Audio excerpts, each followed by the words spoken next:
Good morning, ladies and gentlemen. The next topic for electrostatics is about electric fields themselves. We've already spoken about Coulomb's law, but when we talk about Coulomb's law and compare it to most forces can easily be referred to as contact forces because, well, obviously we see the contact. When there's a person pushing on a box, there's contact. But gravity and electrostatic force are both very different because we can't see the contact at all. So in order to better imagine what electrostatic forces look like, we came up with the idea of an electric field. An electric field is very similar to our idea of a gravitational field. Okay, so if you think about what with the Earth, the gravitational field is, well, always pointing towards the center. And gravity will always point towards the center. And if you're caught within this gravitational field, you're going to feel a force downward. But there's one key difference between gravitational forces and electrostatic forces. Gravity is always going to be an attractive force, meaning that anything has mass will attract to another object that has mass. There's no such thing as anti-gravity where the masses will actually repel from each other. So gravity is only attractive, but electrostatic forces can be either attractive if they're opposite charges or repelling if they're like charges. So whenever we talk about the electric field lines for charges, we always have it going out of positive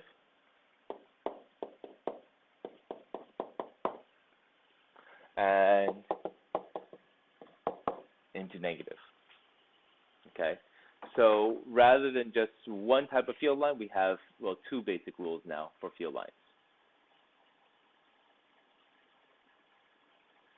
So if you were to draw that yourself,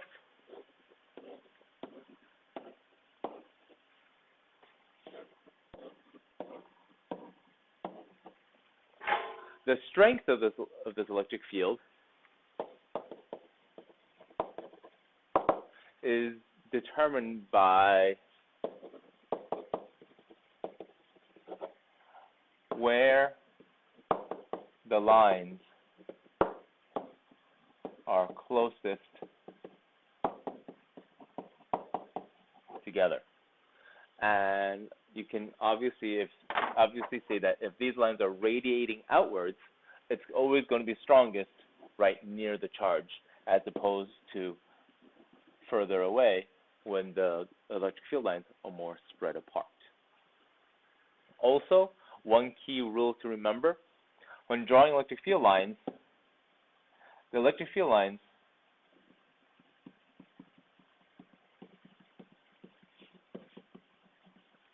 will never cross each other.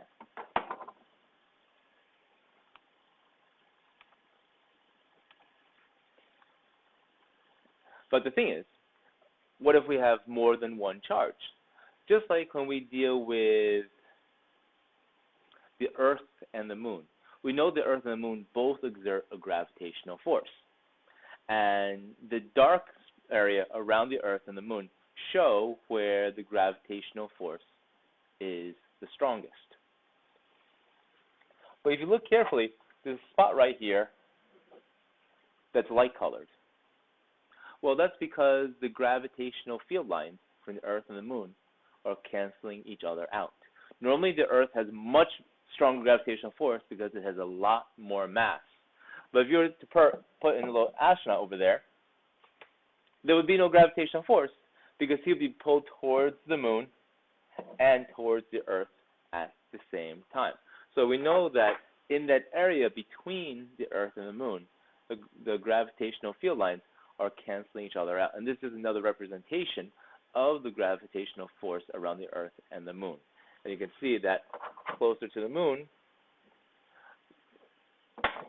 the two field lines end up canceling each other out.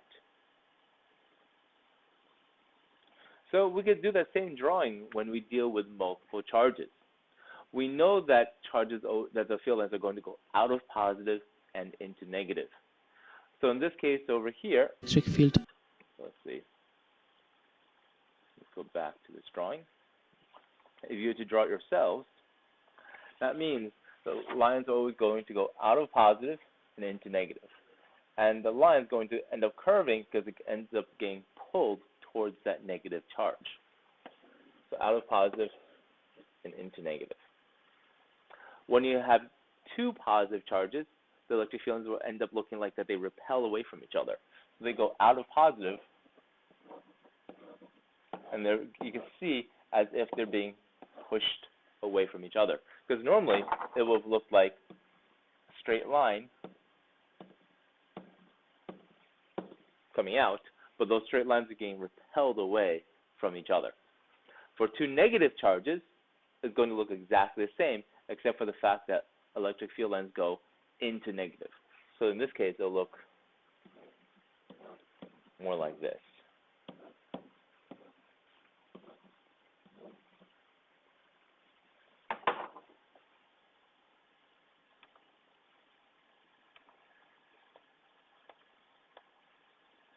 Patterns around charges.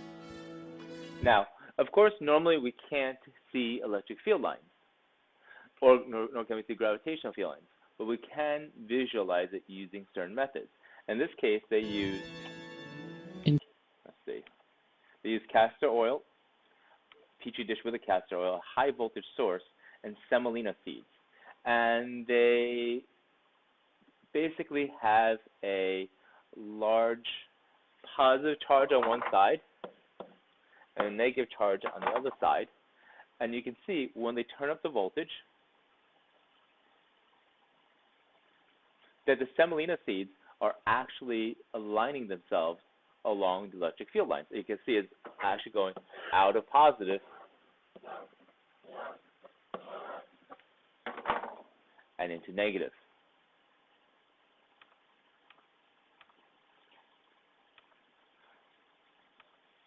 When they use an isolated point charge here, in this case, we have just a positive charge. Now, normally the semolina seeds can't really show direction. The direction is just what we make up ourselves.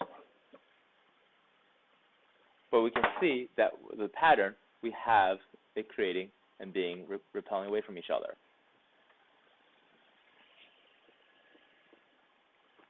Okay. In this case over here, this is a special situation, okay, which we're going to talk about next. Let me pause this right here.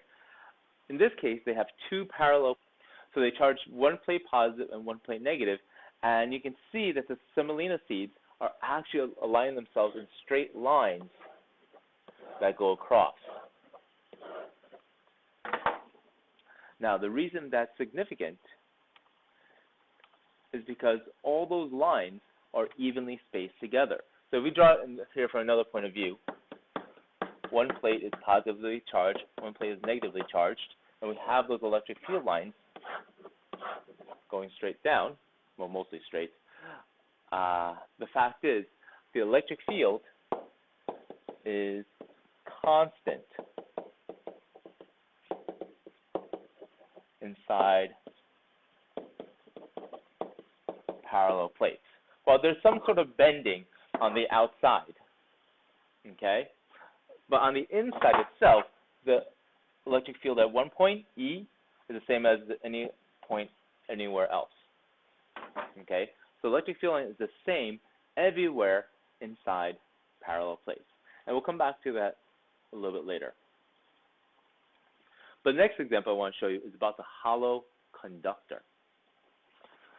When you charge up a hollow conductor, let's say we just fill it up with lots of electrons, what's special about the hollow conductor is that at any given point inside the hollow conductor, those electric field lines are going to cancel out, which means that the total electric field inside is 0.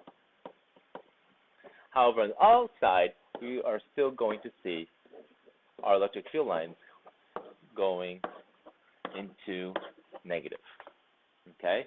And this is true also for a solid conductor as well. The electric field inside any sort of solid conductor is going to be 0, as the charge remains entirely on the outer edge of the solid conductor. So if I were to draw a solid conductor, this is a small example over here. Okay. The fact is, anytime you put a charge on a solid conductor, the electrons are going to spread out as much as possible. They only reside on the outer edge.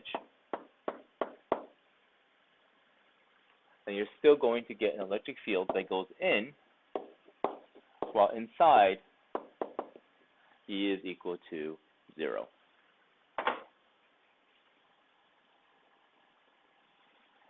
The reason that's important is, well, take a look over here. Something called the Faraday Cage.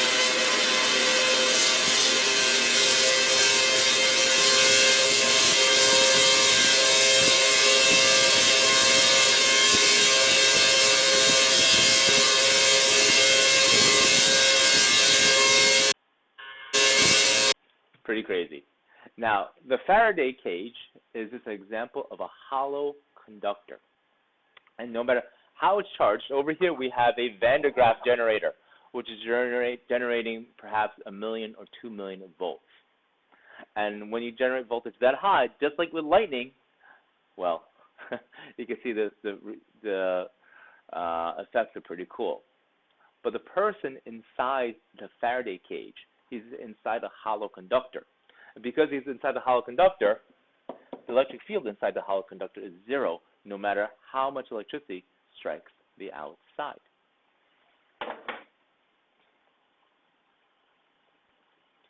And this is true for any hollow conductor. You're always going to be protected from any sort of electrical strike.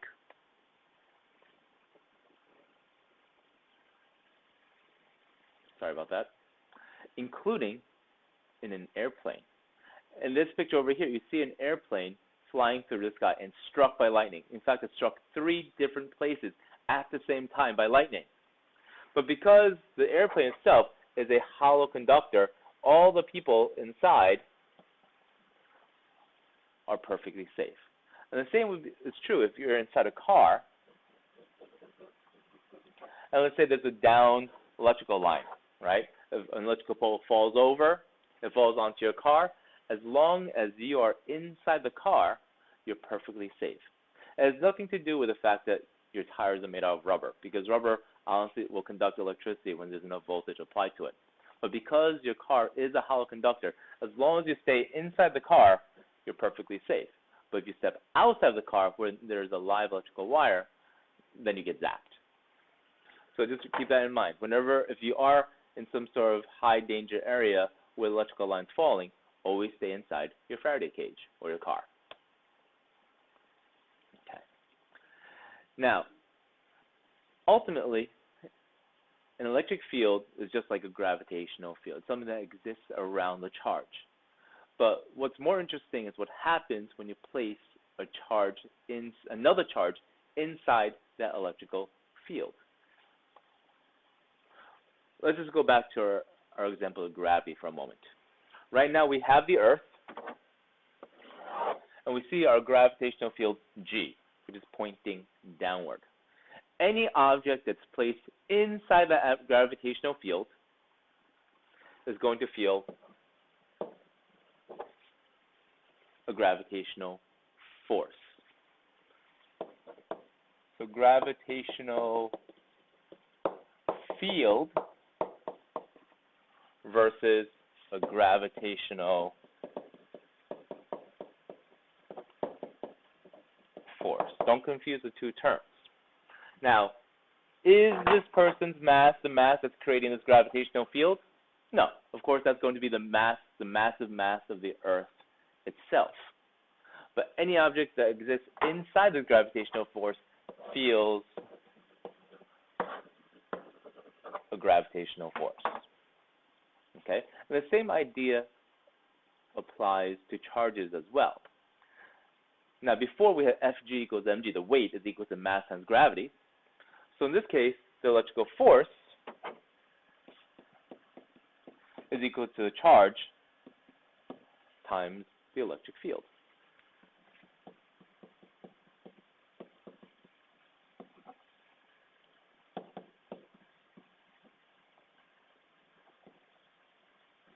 Okay, and Q naught just means that it's a tiny, tiny, tiny test charge.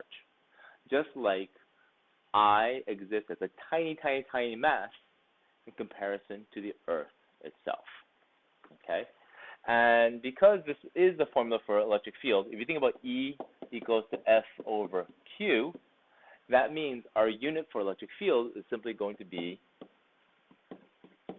newtons per coulomb.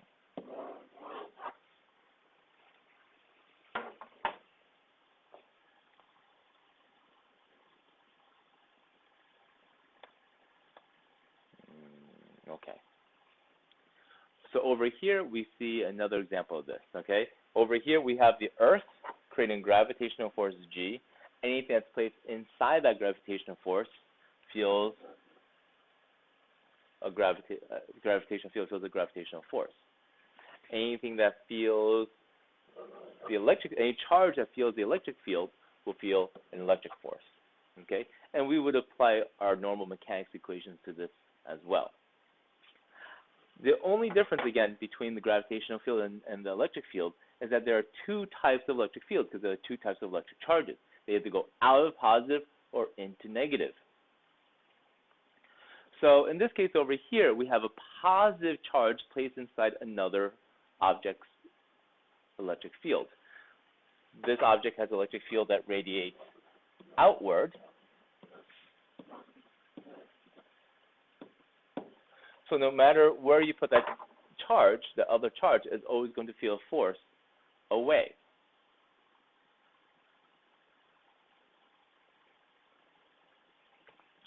Also keep in mind that since there are two types of charges, there are two directions that the force can be felt.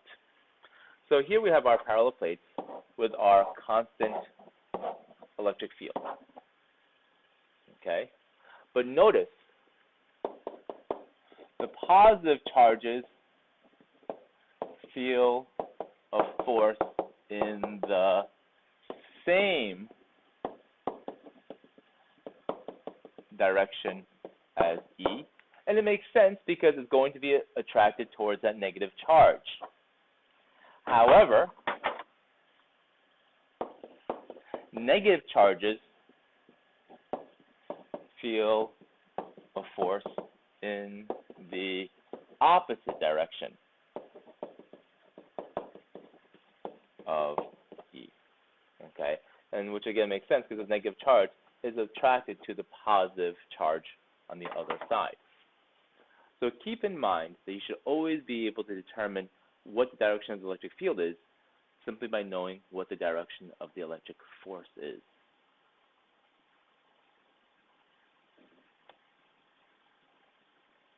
This is just another example of a positive charge being attracted to the negative plate with a force of QE. Let's actually do a quick practice question with this now. A proton is placed in an electric field. So we'll draw a proton with a positive charge.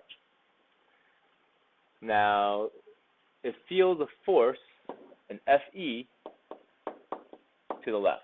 In fact, they tell us that the force is equal to 2.5 times 10 to the negative 4 newtons left. Because it is a proton, you should automatically note that the charge is equal to 1.6 times 10 to the negative 19 coulombs. And they even give us the mass over here, which we'll use later. Whoops, I crossed it out. The mass is equal to 1.67 times 10 to the negative 27 kilograms. So these two are givens that are on your reference table. But you should always be aware that they are available to you. So now if I want to solve for what is the direction of the electric field, well, E is simply equal to F divided by Q. So equals to, in this case, you end up with, I'll put this in red, 1.56 times 10 to the 15th newtons per coulomb. Okay, but what's the direction? Well, positive charges always feel a force in the same direction as E. So in this case, the electric field will probably be pointing in this direction. So it's going to be to the left. Now, if you have trouble imagining what that looks like, sometimes it helps to draw out what the parallel plates look like. So in this case over here, we know that the proton is moving to the left. So that means there's going to be a parallel plate over here and a parallel plate over here. Well, what charge is a proton attracted to? Of course, it's attracted to a negative charge, which means that this is a negative plate over there, a positive plate over there, and electric fields always go out of positive and into negative. So if you need to just take your time to work it out, logically it should make sense that the electric field is in the same direction as the force. Now, because we know the force, we should also be able to solve for the acceleration of the proton. That means acceleration is equal to force divided by mass, 2.5 times 10 to the negative 4 newtons divided by 1.67 times 10 to the negative 27 kilograms, 1.5 times 10 to the 23rd meters per second squared. Now you might be thinking that's a huge number, and you're right, that's a gigantic number. But it's not impossible. You might be recalling from waves that nothing can travel faster than the speed of light. Nothing can go faster than 3 times 10 to the 8th meters per second. But even though my acceleration is this large, we never actually say what the final speed is. The fact is that the proton will accelerate, but it won't have enough time or enough space to reach that high of a speed. Let me try this again with an electron. An electron experiences a force of 0.06 newtons to the right. So here's my electron, which of course I know is a negative charge, feels a force to the right of 0.06 newtons. What is electric field? Well, because it is an electron, I should also automatically know the charge of electron is 1.6 times 10 to the negative 19 coulombs. Charge signs don't really matter. I don't use them in my formulas. The mass of electron is restated over here as 9.11 times 10 to the negative 31 kilograms. Again, both these are also on your reference table. So if I want to solve for the electric field on an electron, I would simply do E equals to F over Q, so 0.06 newtons divided by 1.6 times 10 to the negative 19 coulombs, 3.75 times 10 to the 17th newtons per coulomb. But what's the direction? Now, you can hopefully remember that negative charges always feel a force in the opposite direction of electric field. But if you can't remember that, just remember to draw in parallel plates. Negative charges are always attracted towards positive charges, so that left plate has to be positive. The right plate has to be positive, left plate has to be negative, so therefore the electric field points to the left. So the answer is left.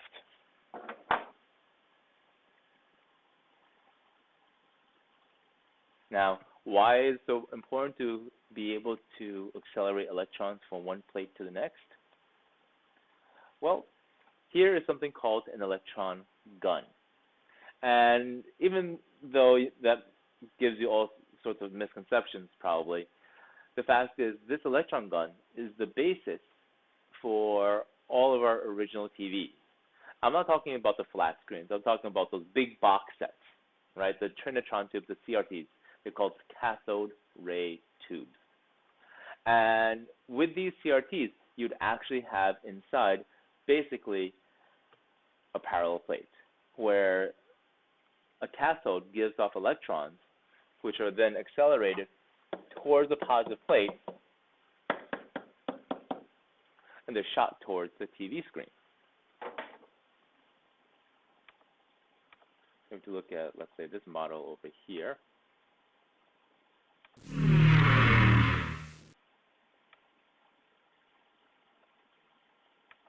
So basically, we can see that there's an electron being shot out. We have our parallel plates over here. Here's a negative plate. Here's a positive plate. And the electron is shot, and on the other side would be the TV screen.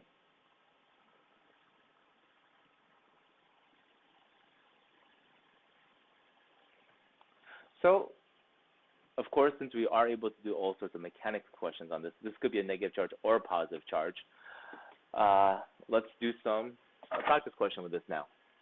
A particle with a mass of 1 times 10 to the negative 3rd kilograms has an excess charge of positive 1 microcoulomb.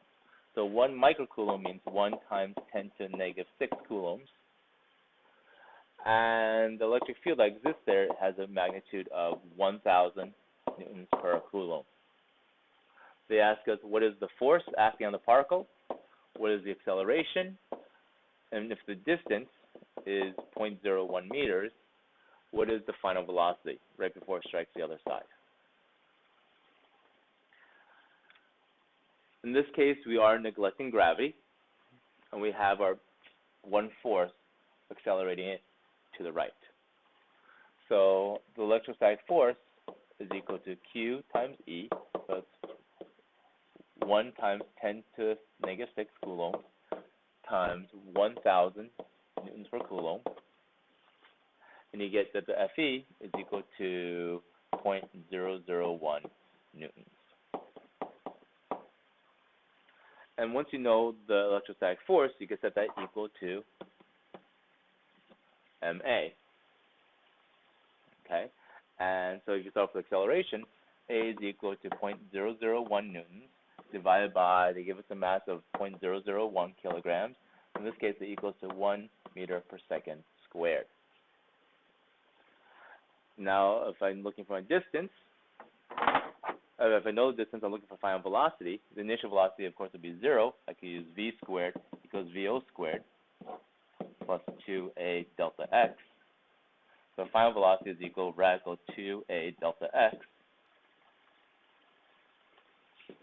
0.14 meters per second.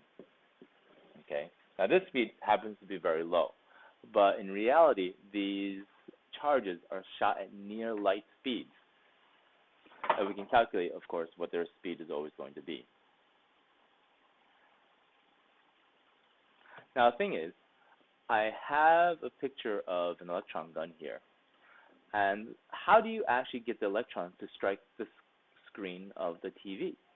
Because it's a large screen, and these electrons are shooting straight. Well, part of the way they're able to do so is with these vertical plates. That's only step 1 of the equation, which is what we're going to talk about. But because we have another set of parallel plates inside, it's able to deflect the electron to a different location. Let's take a look at here. We still have the same electron shooting straight. But now take a look at what happens if I increase the voltage on the plate. So you guys can see that there's a voltage now on the plate. And if I shoot the electron, the electron's attracted towards the positive plate. Okay, it's actually deflected to a different location on the screen. If I reverse the voltage on the plates, making the top negative and the bottom positive, in this case over here, now when the electron shoots through, it's going to be attracted towards the bottom plate.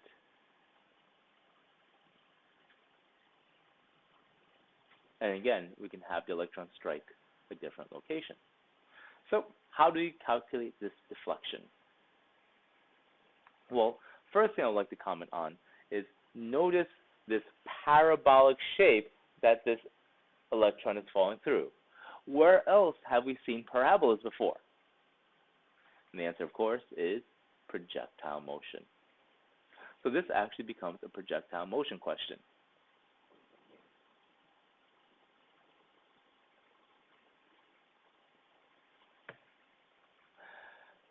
So over here, I think the only information I accidentally left out was that the distance between the plates was 0.5 meters. Okay, we have an electron shot at an incredibly high speed of 3 times 10 to the 7th meters per second. There's an electric field inside with a strength of 20,000 newtons per coulomb. They say to neglect gravity, and we'll explain why later on. So when the electron actually travels through, the question is, in which direction does it feel a force? Because the charge is positive up there, it's going to feel a force upwards of QE. And the QE, we can always set equal to mass times acceleration. So when we're solving for the acceleration of the electron, acceleration is equal to Q times E divided by M. So that's 1.6 times 10 to the negative 19 coulombs times 20,000 newtons per coulomb divided by the mass of the electron, which we had previously stated to be 9.11 times 10 to the negative 31 kilograms. When you plug this in,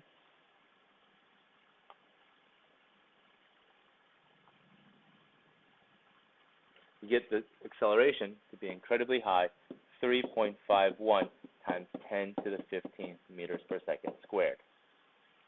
Now, the only reason we're able to neglect gravity here, the fact is there is gravity. I'm going to talk about that now briefly. I'm going to erase it in a moment, but there is a gravitational force of mg. But what is the acceleration of gravity? 9.8. And how is that compared to this acceleration over here? It's insignificantly small. So that's why we're always going to be able to neglect gravity whenever we have a projectile motion question like this. Now the thing is, the acceleration is 3.51 times 10 to the 15th, but it's on the y-axis. The electron's moving on the x-axis. And it's going to veer upwards. Our question is, by what value, by how much does it veer upwards? So we have to solve for delta y. So in order to solve for delta y, we need to make an xy chart.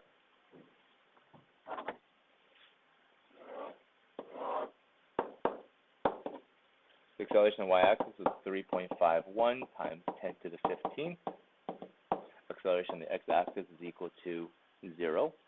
The initial velocity on the y was equal to 0. Initial velocity on the x-axis was 3 times 10 to the 7th. We know the distance it travels forward is half a meter.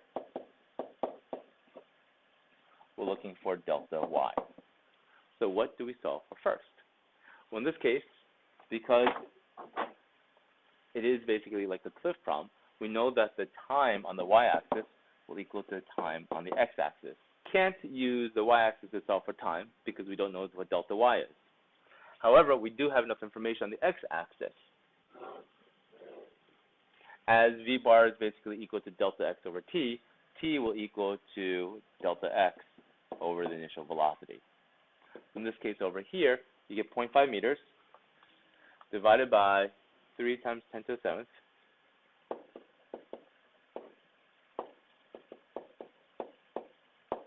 Which equals to 1.67 times 10 to negative 8 seconds. So this time here is also 1.67 times 10 to negative 8 seconds. And to finish off, we know that delta y is equal to 1/2 at squared because of the fact that VOT crosses out. You get 0.49 meters.